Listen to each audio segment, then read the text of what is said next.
Oh, hey, Chris. How was the colonoscopy? Oh, brutal, man.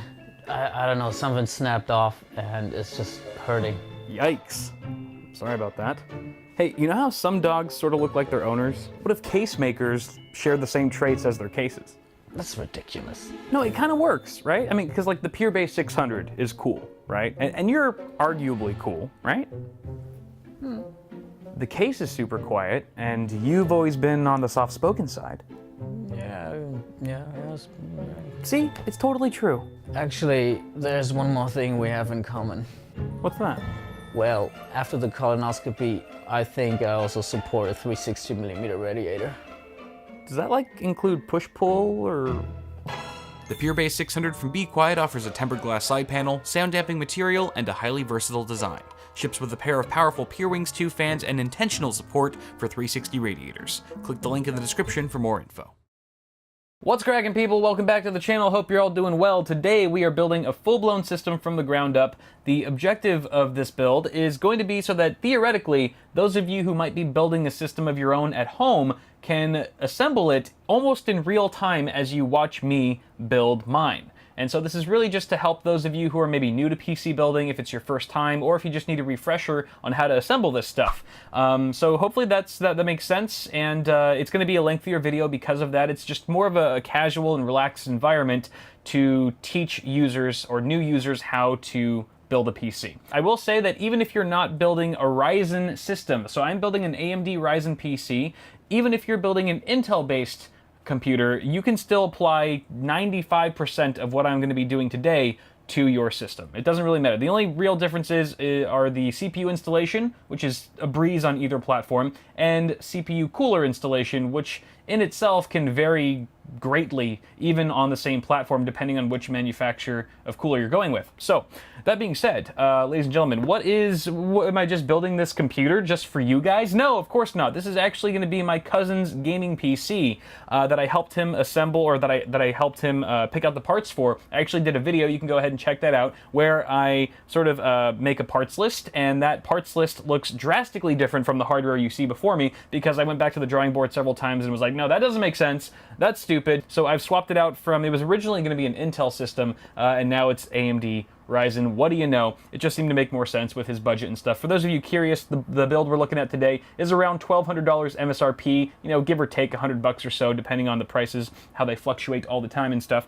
But let's go ahead and go over the parts, shall we? One by one. I'm going to do it really quick because we've got a lot of building to do right afterwards. So first off, our CPU of the hour is the Ryzen 5 1600. It's a 6-core, 12-thread part. It boosts up to 3.6 gigahertz. I am going to try to push that a bit further with a manual overclock for Brandon. He's not into overclocking. He's not too familiar with it, so I'm going to try to squeeze the most performance out of it as I can with the help of this cooler. Now, this was originally the cooler that Brandon bought and paid for is this one right here. This is the Cryorig H7, a really great price to performance cooler. However, I forgot to tell Brandon to also pick up or order an AM4 bracket to go along with it, because it doesn't come with one, so it's not supported with Ryzen natively out of the box. So it's going to take probably a few weeks for that bracket to get here. So in the meantime, we're using this Noctua NH U12S. Fantastic cooler. Brandon can decide if he wants to keep this one or swap it out for the H7 once the bracket arrives and that sort of thing. So that takes care of that. We've also got a B350 Tomahawk motherboard from MSI. This is a fantastic little budget board. I believe that this is one of the ones that has a PLX chip, so it supports Crossfire and all that jazz. It's really nice, sort of a black and red color scheme. Actually, the red is very subtle on the VRM heatsinks. Probably shouldn't clash with anything else in the rig, but fantastic little board here that is going to be paired with the GTX 1070 Superclock Edition from good old EVGA. This is still, I think, one of the more affordable 1070s that you can find on the market.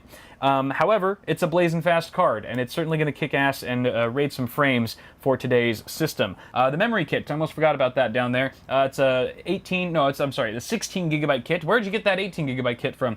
16 gig kit of G.Skill Ripjaws 5 DDR4 at 3000 megahertz. I am also going to try to overclock that to 3200, as that does help Ryzen in gaming performance some. Hopefully the B350 Tomahawk here is able to handle that. Our storage configuration consists of 2 drives, the first of which being a 250 gig WD Blue. That's actually an SSD, not a mechanical hard drive like you might have thought at first. Yeah, WD makes freaking SSDs now, and they actually call them the same name as their mechanical drives, which is super confusing, but nonetheless, this should be a pretty sweet SSD. I've never used it before personally, or tested it, so hopefully it works and it's fast enough. And we've got a 1 terabyte WD Black mechanical hard drive for his for all the games and stuff. Obviously, the heavy storage needs media, that sort of thing. I should mention that we are installing Windows 10 64-bit on that SSD as well. We've got the Seasonic G-Series 650 watt power supply. This is a modular unit and 80 plus gold certified, yo. So incredibly power efficient.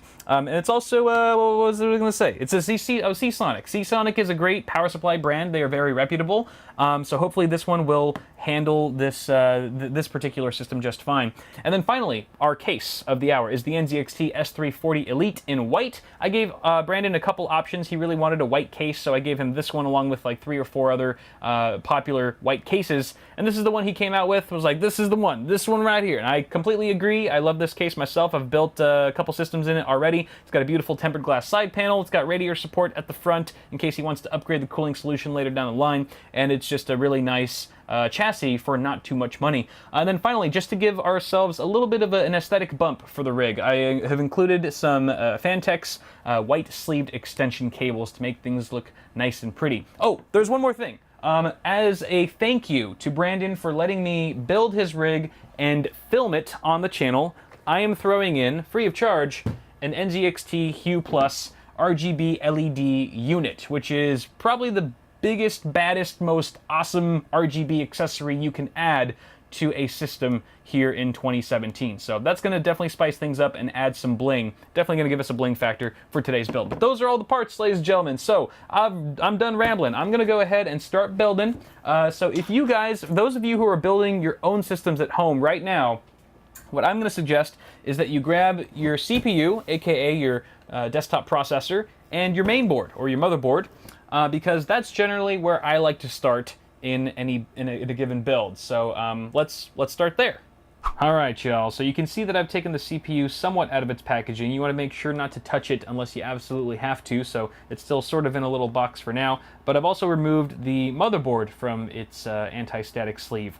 And you'll notice that there's a bunch of other stuff on this table. I'm going to go over everything. But when you take your motherboard out of its box, you want to also take out a few important accessories along with it so that they're just on hand when you're ready for them. The first of which is your motherboard I/O shield, and we're going to see what this exactly is for in just a bit, as well as your SATA cables. I would take out a number of SATA cables equivalent to the number of 2.5-inch or 3.5-inch drives that you'll be connecting to your system. So in our instance, we've got 2 drives, 1 SSD and 1 mechanical hard drive. So I've actually pulled out all 4 of the cables since they come connected.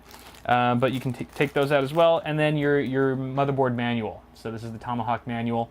You might need to consult it at some point. And then the other stuff on here, these are just sort of like tools that I use when building a computer. The only one you absolutely need, well, let me get the CPU out of here. That's not a tool, really.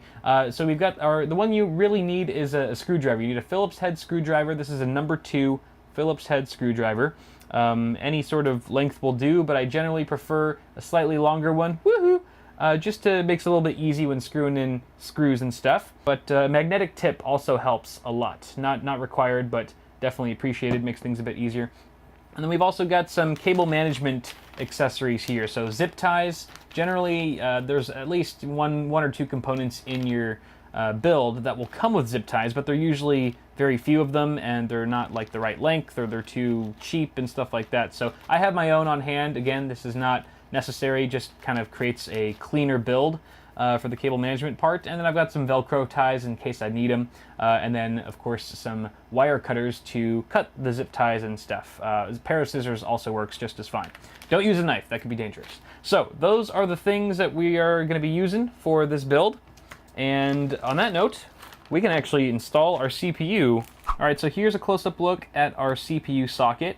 And this is basically where the CPU gets physically mounted or inserted on the motherboard.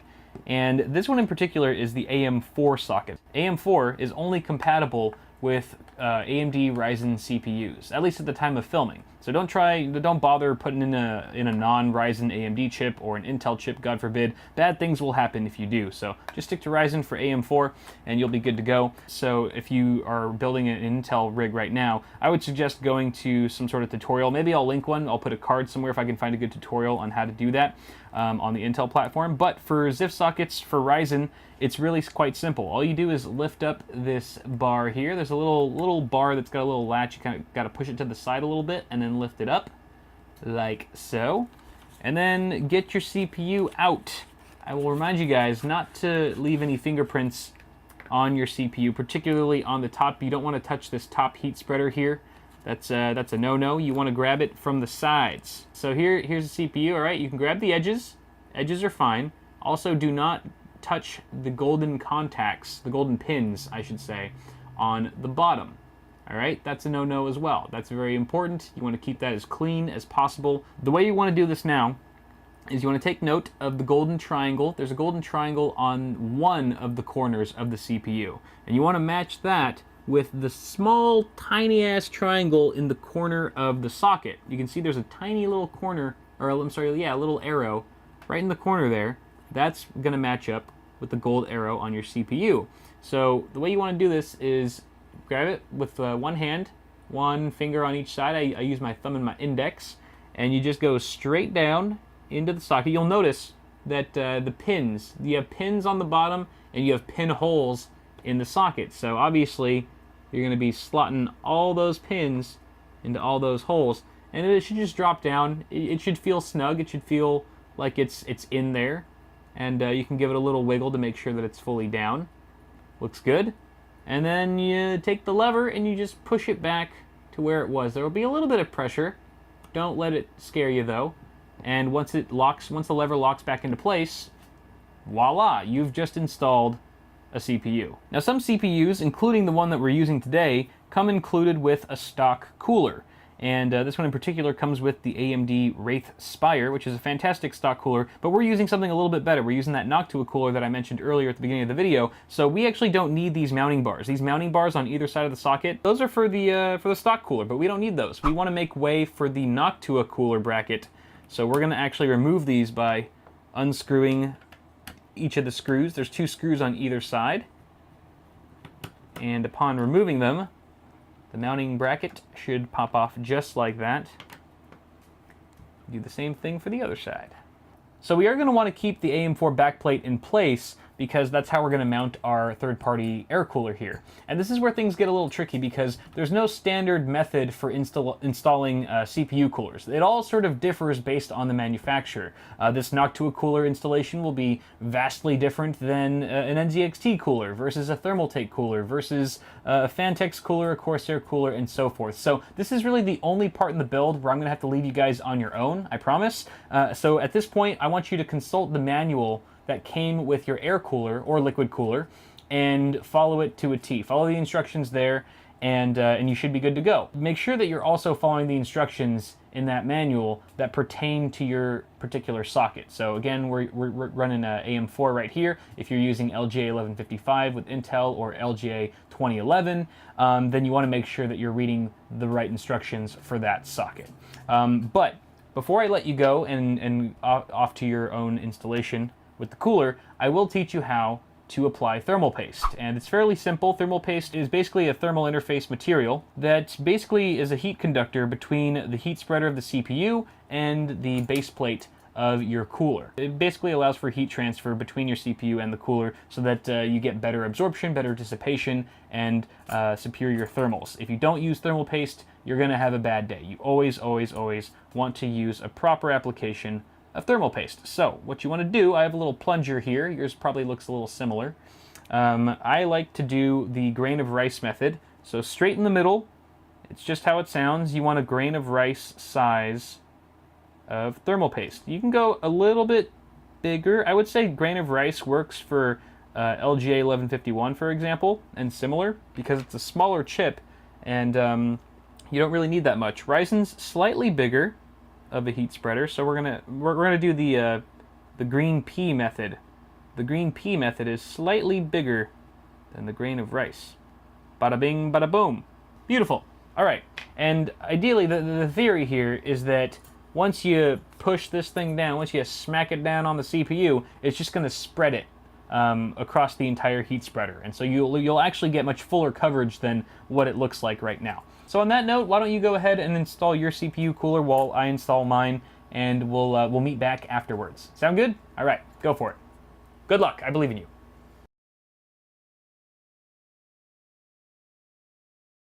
All right, moving on to the memory. So installing the memory is one of the easier parts about building a PC, but there are a couple things to be aware of. The first of which is that you have these 4 DIMM slots. At least on this motherboard, there are 4 DIMM slots that you would actually populate, and they can actually be covered or blocked if you have too big of an air CPU cooler.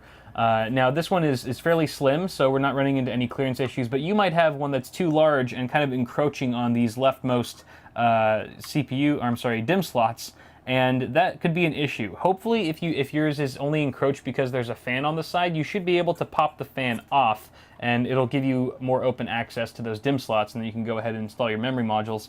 But if you are just running into some issues and there's no way around it, it's possible that you've just got some incompatible RAM that is just too tall. The heat spreaders on the RAM, which is the black enclosure that you see here, for example, is just too tall for the model of CPU cooler that you've purchased. You might want to look into that online, do some research to make sure that it is incompatible before you send things back and stuff, but that can occur from time to time. Assuming though that you don't have any clearance issues and that you have a free access to all these DIMM slots, you want to consult your motherboard manual to find out which of these slots should be populated with your modules, because it does matter. It does matter. No matter if you have 1 stick or 4 sticks or 8 sticks, you want to make sure that you're putting them in the right slots. And the only way to find that out is through the manual. So once you've done that, I've already found out that my 2 sticks that I have here should be going in the 2nd and the 4th slot. So I've got that all figured out. So the next thing I want to do to actually install these suckers is I want to pull down these side latches. There's side latches on, in this instance, there's side latches on both sides of each DIMM slot. Some motherboards only have a fold down latch on one side and the other one is fixed. So if that applies to you, don't try to force one of the sides down. It's probably just not meant to move. But in this case, both of them fold down on either side. Now before you install these suckers, you want to make note of the little notch that's the bottom of the module. You can see it right there. It's off-center, which means that these are keyed PCBs, which means they can only go in a certain way. So you want to match that notch up with the notch that's in the DIMM slot itself, just to ensure that you're plugging it in the right way. Otherwise, you could damage the module. So once you've got that figured out, go ahead and line it up, and applying equal pressure on both sides of the stick, you want to apply force downward until both of those side latches that you popped down earlier snap back into place. So we just did the first one. Let's do it again for this guy. Even pressure downward, and voila. You can see that the latches, all 4 of the latches, are completely upright where they were before. So memory installation complete. Very straightforward and simple. Let's move on to the next step. All right, we've got our case now. So go ahead and get your case out of the box. Be careful with it, especially if you've got something like a tempered glass side panel. It can be very fragile. And what we need to do is sort of prep our case so that we can fit our now prepped motherboard snugly inside of it. So I'm going to go ahead and take off this side panel. Now, if you guys have a more conventional side panel that's not tempered glass, you probably don't have these 4 thumb screws directly on the side. You probably have 2 thumb screws on the back or something similar, depending on the case. So go ahead and remove the side panel carefully. Be especially careful. I mean, whether or not you have tempered glass, you should still be careful if you have like an acrylic side panel window or something like that, because they can scratch very easily. I would advise leaving the plastic wrap on the side panel window until you're absolutely done, 100% complete with the build. I know it's tempting. I know it's tempting to peel it off the second you see it and go, ooh, ah, but trust me, you'll thank me later. It's not worth it. Now I'm also going to remove the back side panel, and you guys should too, just in case you find any accessories back there. A lot of times case vendors like to put the accessories inside of the case. They like to hide them either in the drive cage or in the power supply shroud somewhere. So go ahead and take your accessories out. You will be needing them very soon. In fact, right now. Let's go ahead and put the case on its side so that the main side is facing up and the back side is facing down. Boom. And here's where you want to bust out your motherboard I/O shield that I told you to remove from your motherboard box earlier. Take it out of the plastic wrapping, like so. It's like an ASMR video now. And you want to make sure that you line this up properly. Generally, the shiny side, if there's a shiny side, is going to face inside, inward of your case. And the really nice outside, or the really nice part is going to be outside, obviously, because you can see it. And the way this goes, so you already know it's going to go either this way or this way, right? With the shiny side inside. Now it's just a matter of which way does that go. You can just line it up with your motherboard, or I can just tell you a rule of thumb, where you see the little circles, all the little audio circles, that's going to go on the bottom, towards the bottom of the case. That's pretty much the best way to tell. And then just go ahead and pop it in. This can be a little tricky. It's hard to know once you pop this in, and it's sort of, you have to kind of do it by feel and by sound. So you hear that? That was part of it popping in.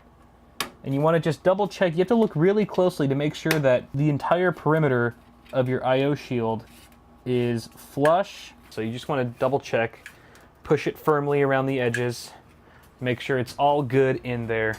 All right, now before you get too excited and go about installing your motherboard, there's a couple things to mention here. First of which, if you are using an air CPU cooler tower sort of thing, like I am right here, then this doesn't really apply to you. But for those of you using liquid-cooled AIOs of any kind that have radiators and things like that, you want to make a note of whether or not it makes sense to install your motherboard first before you install your radiator. It can kind of depend. For the most part, I would say the rule of thumb is you install your motherboard first and then your radiator, but there are some instances where the reverse is true and makes more sense for that particular configuration. So you just want to sort of think it through. If you're not sure, maybe just look up in certain manuals to see what they suggest, or if it's not there, look online, but that is something to point out. The other important thing to note before you install your motherboard is that you have your motherboard standoffs installed. Now, NZXT has already done us the solid of pre-installing these, and these are these little metal pegs that are sticking out of the motherboard tray that give your motherboard a little bit of lift. It kind of prevents the trace layouts on the back of your motherboard making contact with the steel surface of the case itself to prevent any sort of shortages and things like that. So it's very important that you have these in place. Again, NZXT's already put them here, and if you're lucky, you'll actually get one in the middle, a peg in the middle that's it's got a little bit of a tit on it, a little bit of a lift off. It's a little bit taller than the other ones. It looks a little different than the other guys, and that's just so that you can have something to latch onto. There's obviously a hole in the middle of your motherboard that will latch onto that middle peg when you're putting it into place, and then just sort of lock it and freeze it so that it's easier to work with and more stable. It's not moving around and stuff. It's really nice to have one of those, but if you don't, no worries, you can still get by.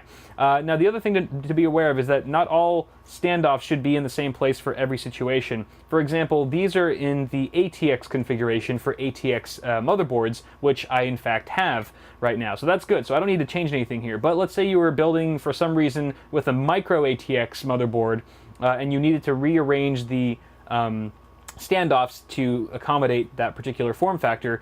You can either look in your case manual, or if it's not there, it could be etched directly onto the motherboard tray, where here it says, micro ATX, ATX, ITX, and it gives you sort of a legend, and you can figure out where the standoffs go for that particular form factor board. Now then, we can go ahead and mount our motherboard now that that's all out of the way, and I like to grab the motherboard by either side. I really try my best not to grab it by the CPU cooler. It's a bad habit of mine, I know, I need to stop. And then I just sort of just push it in there, just gently. I like to look at the back of the motherboard, or behind the case, so I can align the I/O, the rear I/O, with the I/O shield. And then if all goes well, the middle peg, the lifted peg, will latch on, and voila. The motherboard's not installed yet. Don't put the case upright. It'll just probably fall out and something will break. We still need to screw it down. So we've got some screws here. You're going to want to get the accessories out that came with your case, with your chassis. And then with your hopefully metallic tip screwdriver. This is where the metallic tip really comes in handy. You're just going to go ahead and screw those down. I should mention, when you're installing the standoffs underneath, you want to make sure to tighten them, but you don't want to over tighten them because they can strip and then they'll just like do the infinite spin, and that's not good because then these screws won't really go in at all.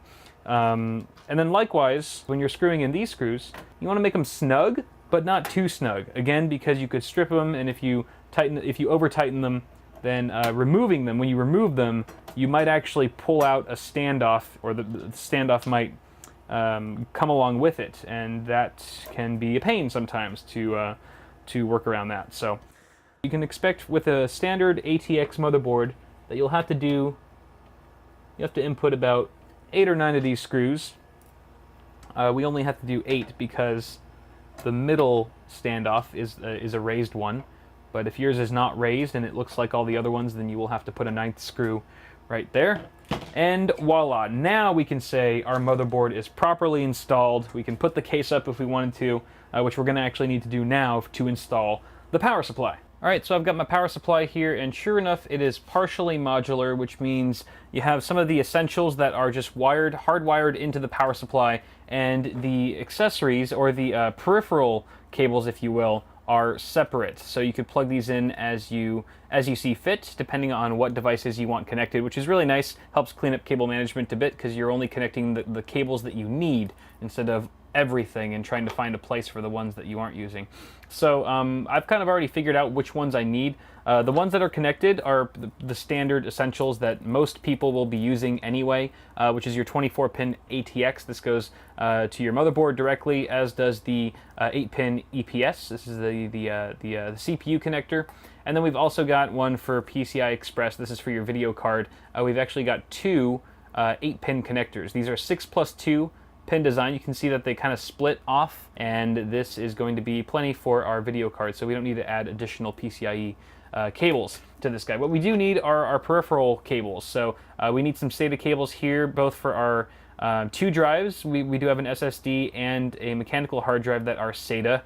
They use SATA connectors, so we're going to need to power them with this SATA plug. You can see that there's actually 1, 2, 3, 4 SATA connectors on this one cable. So hopefully, if we wire things properly, and this cable is long enough, we'll be able to wire both of those hard drives with one cable. 2 birds with 1 stone, so to speak. And then we've got one more of those. This is another SATA cable, exactly the same as SATA power, that is actually a little bit shorter, and there's only 2 connectors on this one, and this is going to be going to our NZXT Hue Plus. You may have other SATA-enabled devices that need to be powered, such as, let's say, a built-in fan controller into your case. Or there's Molex as well. Molex is a completely different plug that did come included.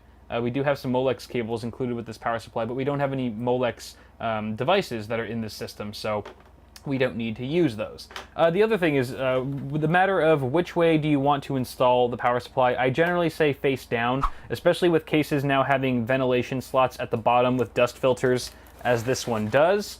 If your case does not have any sort of ventilation at the bottom here where the power supply mount is, then I would say flip it up top. Otherwise, I would go to the bottom.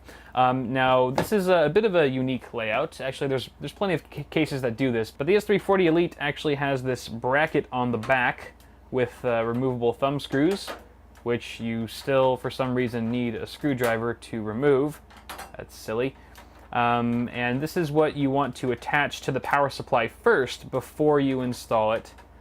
I would say most cases do not use this method. Most cases you just slot the power supply in. Oh, that's the wrong way.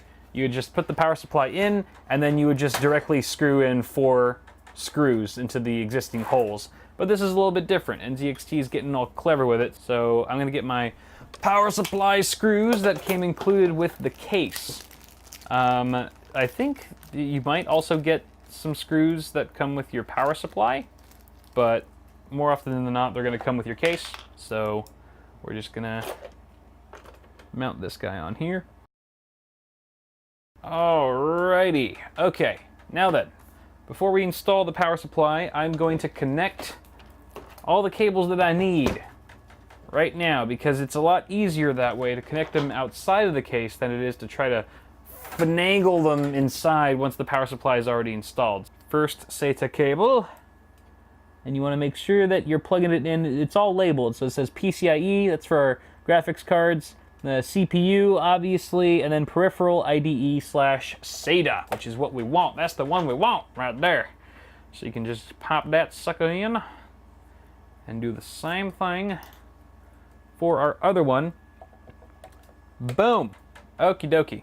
So then now, what I like to do is sort of group the cables together and push them through the backside of the power supply mounting area and just slide it in like that and screw her down.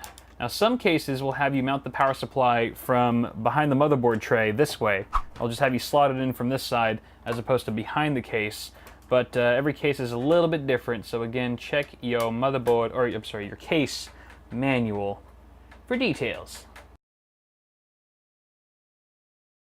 All right, that looks good for now. We're gonna leave the power supply cables as is for now. We're gonna move on to something else. Let's do the front panel connectors. Oh, how exciting. So here's a look behind your motherboard tray, and for starters you can see our power supply that we literally just installed with all the cables coming from it. But then you've got this whole other mess of cables that seems to be stemming from the front of your case. Apart from these two, these are fan cables, we'll talk about that later.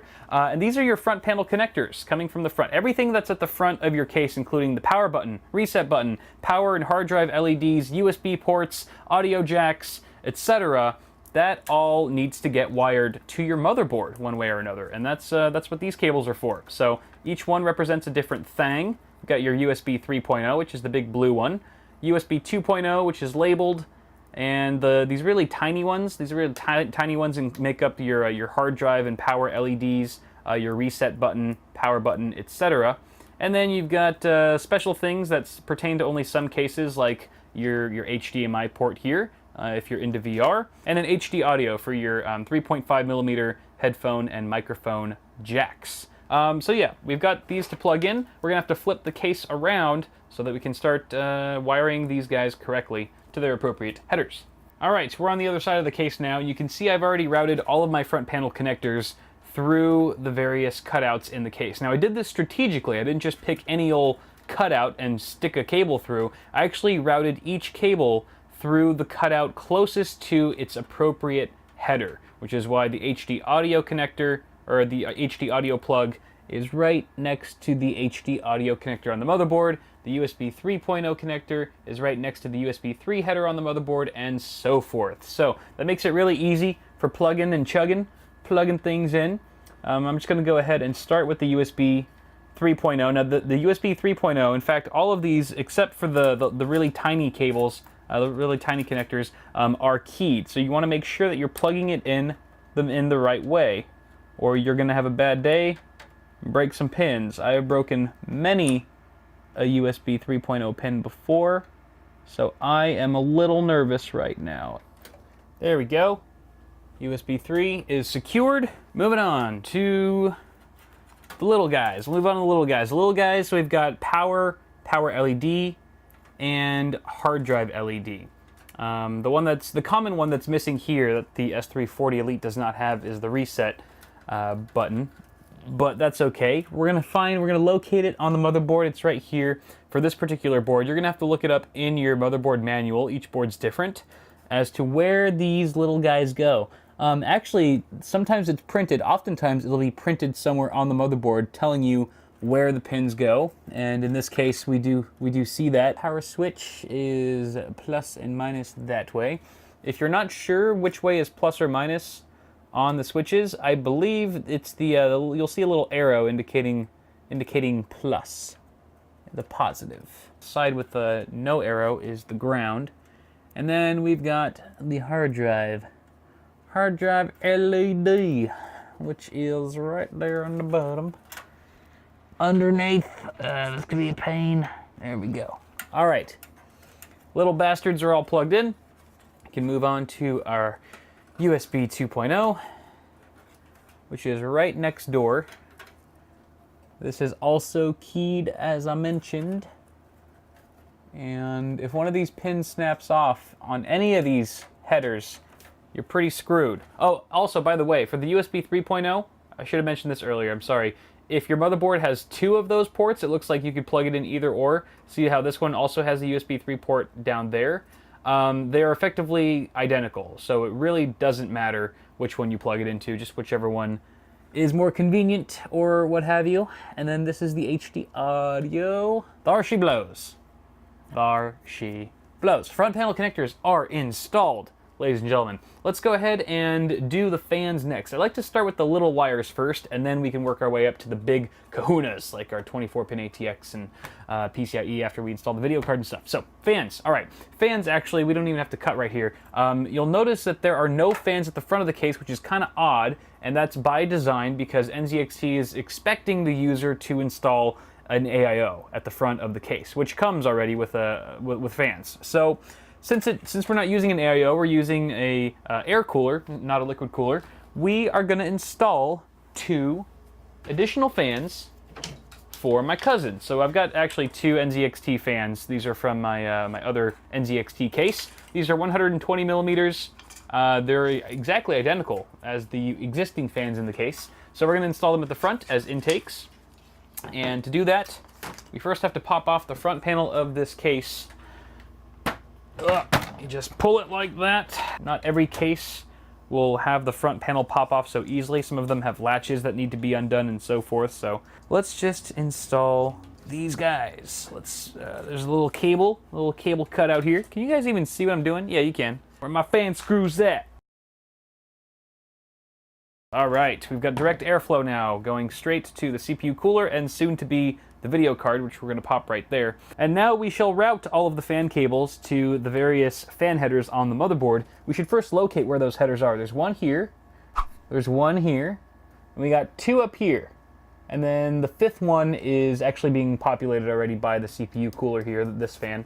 So you want to approach wiring your fans the exact same way as you wired your front panel connectors. Route them through the cutout that makes the most sense nearest to the header you wish to plug them into. And generally, if you're dealing with a decent case, there will be a cutout at the very top. A couple cutouts if you're lucky, which is perfect for these top-mounted fan headers because they just kind of stay out of sight, out of mind.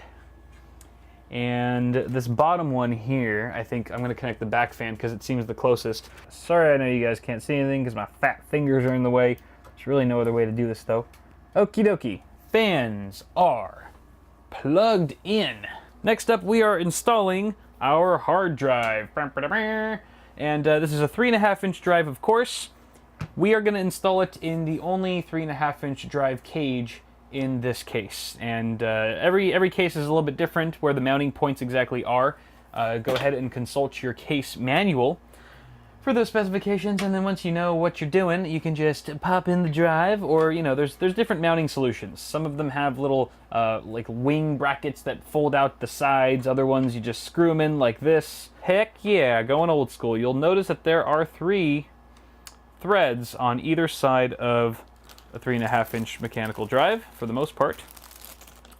You're going to want to screw all those down. Don't skimp. Don't think like, oh, I only need to put 2 in. No, put that 3rd one in, because there are moving parts in a hard drive, yo. And those moving parts, like a needle and a platter and a little green man. There's a little green man in every hard drive. No, there's really not. And if your hard drive's not mounted properly and securely in your case, then all those moving parts can end up making lots of vibration and noise, which is quite unsettling.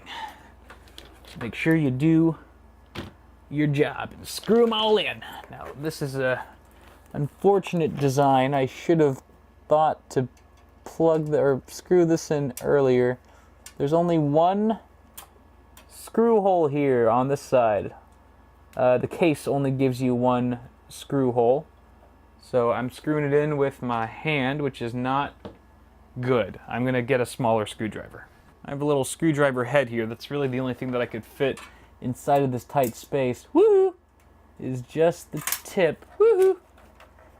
It should get it tight enough though. All right, there's our hard drive. Look at him, so cute. He's all secure and mounted and stuff. Hey, what is this? What is this right here? This looks awfully familiar. This almost looks like that one SATA cable that we had plugged into our power supply from earlier. Oh my lord, it is. And it is also, it's the same L shape. My goodness, so you want to line that up and just push it in. Just nice and easy. Oh yeah, right there. That is firm. That is real firm. SATA power has been connected, but wait, there's more. You need data. So let's get a data cable. Remember the other accessory that I told you to get out from your motherboard box way back at the beginning of the video? Yeah, it's time.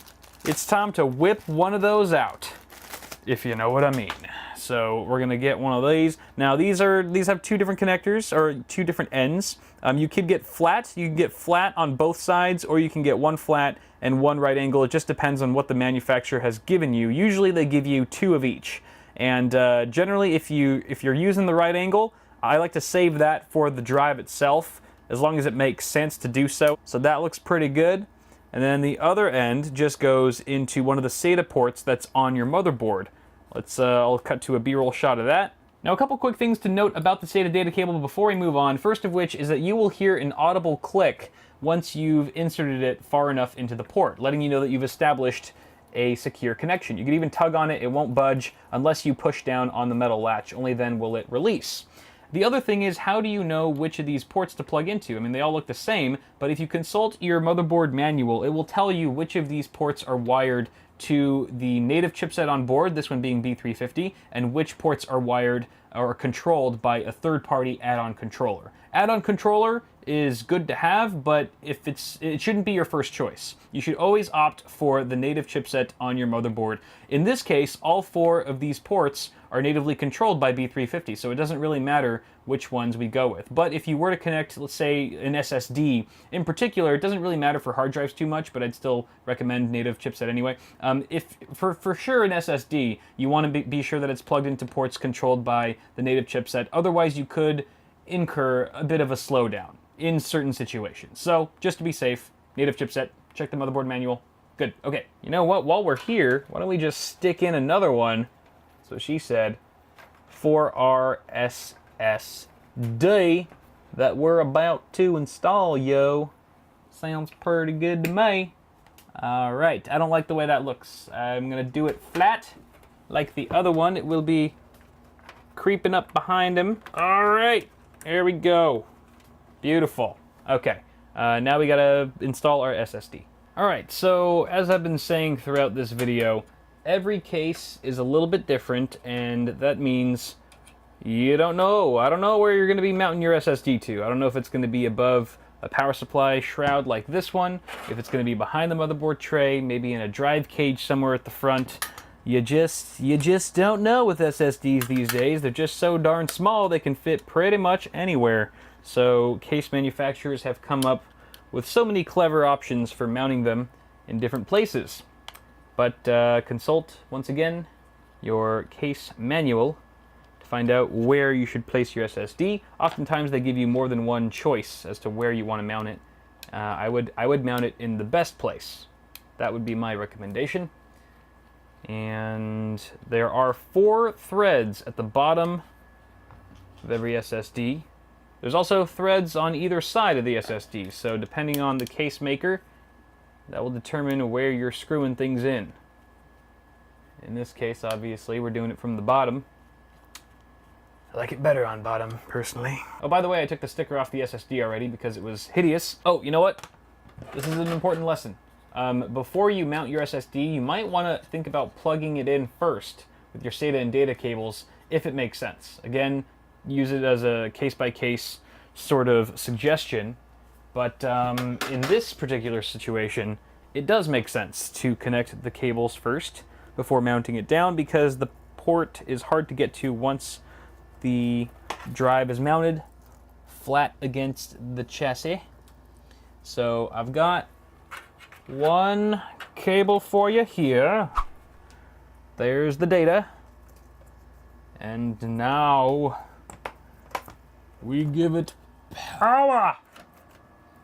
When I say power, that you're supposed to come out when I say power. You ruined it. So let's go ahead and mount this just the same as we did with our hard drive. You might need to bend the cables a bit Need to flex them a bit just to get them to play nicely sometimes.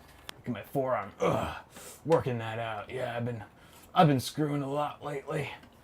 I don't even mean that in like a dirty way. I've been using the screwdrivers very frequently. Let's see. Why don't we mount the Hue Plus over here? You know, oh shit. I should have mounted the Hue Plus here because it's a little bit bigger. I don't want a big fat thing in the middle. I'm gonna swap it. I'm swapping it. I don't care. So the Hue Plus is also 2.5-inch form factor, although it's kind of a fatty form factor because it's like 30 times as thick as this thing. Get down onto the power supply shroud. Thumb screw, thumb screw, thumb screw. So this is the Hue Plus. This is the brain, if you will, that controls all the various effects and colors, blah blah blah blah. And this particular kit comes included with some strips that you can attach to the brain. LED strips, that is. Voila. So I realize that this part of the build doesn't apply to most of you because most of you aren't building with the Hue Plus. However, you can check out my video on the Hue Plus if you want more info on it. For now, I'm just going to go ahead and take care of this, but we're going to skip it for the purpose of this video and move on to the next part. All right, guys, now we're plugging in our meaty connectors. They're not really called meaty connectors. They're just the bigger plugs, certainly much bigger than the front panel connectors or the fan headers. So starting with the 24-pin ATX. This is our supplemental motherboard power connector, and it's the big one. It's the big, fat, chunky one. It's hard to miss. 24 pins, if you want to count them, just to be sure. And you'll notice that there's a clip on one side and no clip on the other. All right. Remember that clip, because there'll be a little edge sticking out, a little latch on one side of the connector, so the clip will go on that side. So yes, these are keyed. They will only go in that one way. Sorry, my hands are in the way. Oh boy. Boom. All right, it's plugged in. Next up, we've got our 8-pin CPU connector, and this looks like 2 cables, but it's actually just one, and it splits off into 2. The end that splits off into 2 is the part you want to plug into your motherboard. Sometimes when it's split, you'll actually have a little mechanism to lock the 2 halves into place so they stay together, like so. And then the header on the motherboard that you plug this into is typically located in the top left corner, right there. So you just gotta feel around for it. This port here can be a pain, especially if you don't have much room. And hopefully I remember to put an annotation when I was talking about installing water cooling radiators that sometimes it's best to install your power supply first, and then your motherboard, and then plug in this gosh darn cable before you install your radiator, because sometimes the radiator, if you're mounting it at the top of the case, can easily block your 8-pin cable. That's good though. There's a cutout at the top of the case, fortunately. Thank you, NZXT, for that. Just route it right through. Oh, there's our LED strip falling down. And then bam. Next up, we've got our PCIe extensions for our graphics card, but we don't have a graphics card installed yet, so we should do that first. All right, and moving on to our last component for today, which is the graphics card. Woo, we made it. Very exciting stuff, and this is a really straightforward installation. The first thing you want to do is consult your motherboard manual and find out which of these PCIe by 16 slots you should be populating. Typically, it's the top slot, but you want to check the manual just to be safe. And what you want to do first is lower the latch that's at the end of the slot you wish to populate. And then once you do that, that actually kind of opens it up for access. And then you need to remove some expansion slots. And the number of expansion slots you need to remove depends on how wide your card slot width is. So this is a 2-slot card. You can see it's got 2 rows, 2 of these little rows here. You can look up the specs, the official specs on the manufacturer's website just to be safe. So you're going to remove, since we have a 2-slot card here, we need to remove 2 expansion slots. The first one being the one that's just adjacent to the slot itself. And then since we're going to need room below that, we have to remove the expansion slot beneath that first one. So very simple process here. You're going to want to undo the thumb screws. In the S340 Elite here, there's actually like a second panel, or there's like a big panel that you have to remove first in order to access the thumb screws. So I'm going to go ahead and do that first. Most cases don't have this, so that's one less little step you have to worry about. All right, so that panel's gone, and then you just remove the 2 thumb screws that you need to access their expansion slots there. Haha! Look at that. All right. Beautiful. So now we have room for the video card. We're going to go ahead and just hold it gently. And you want to just sort of line it up with the slot. And you'll see that there's actually a notch. You'll see there's a notch in the video card connector.